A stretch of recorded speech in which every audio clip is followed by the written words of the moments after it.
Arms and the Man by G.B. Shaw deals with a very important theme, and that is to bring up the, the discrepancy between the thought and reality.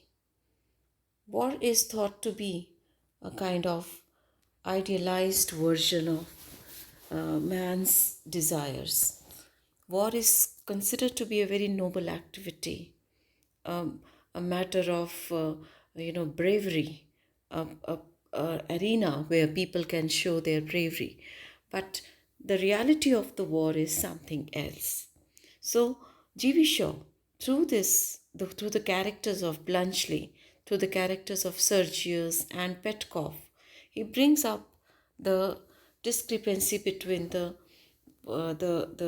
thought, what is the ideal, and the reality.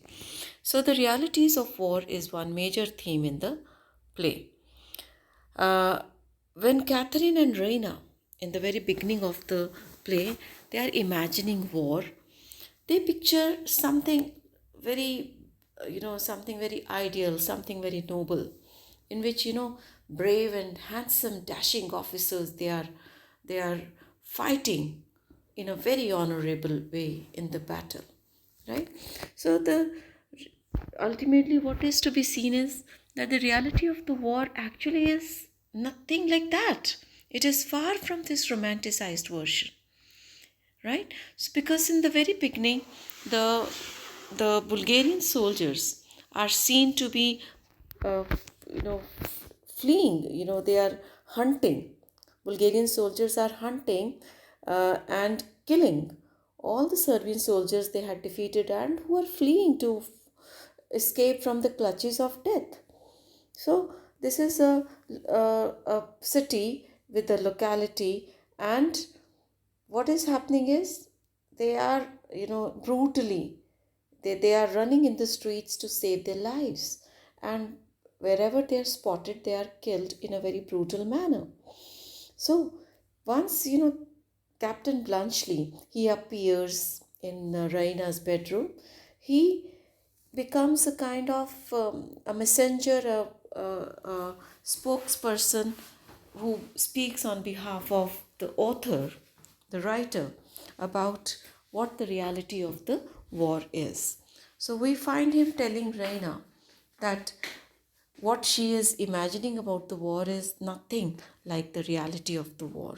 So he is quick to point out, in a very honest way, that he would not like to step away from the bedroom of this girl, although it is not an honorable thing to do, because ultimately life is more important than honor, right? So he makes it clear to Raina that honor, it takes a back seat when the question of life and death comes, right? So the reality of the war, this romanticized vision, is cleared off, right? And then he describes, even what happens in the battlefield. He tells her about the real and experienced soldiers, right? The old soldiers and the new soldiers. So he tries to tell, actually he is just a voice that the playwright, that is G.B. Shaw, has found in the play. So he's trying to tell the wisdom of the old soldiers and the stupidity of the new and inexperienced soldiers, right? So because war means starvation, war means tiredness, exhaustion at the front lines, right? And he himself is a living example of that. For 3 days he has not slept, right? He has not had a wink of an eye, right? Because he is afraid of getting killed. Secondly, he has not been able to eat anything, right? Because for the last 3 days, they have been under fire, right? So he is suffering from what we call as post traumatic stress disorder, PTSD, right? So when Raina, squeals all of a sudden, he jumps nervously and he tells her not to do it because it gets on his nerve. And he even warns her that he can even cry, right?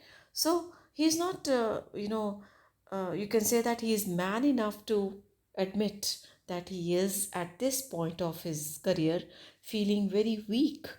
And he even tells her that had he been in the camp at this moment, his fellow soldiers would have played all sort of jokes on him, right?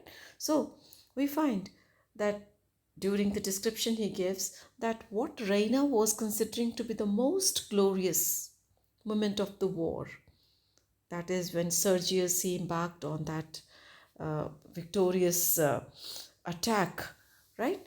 So it is revealed to her that it wasn't so. It was just an absurd, it was just a stupid case of dumb luck, right?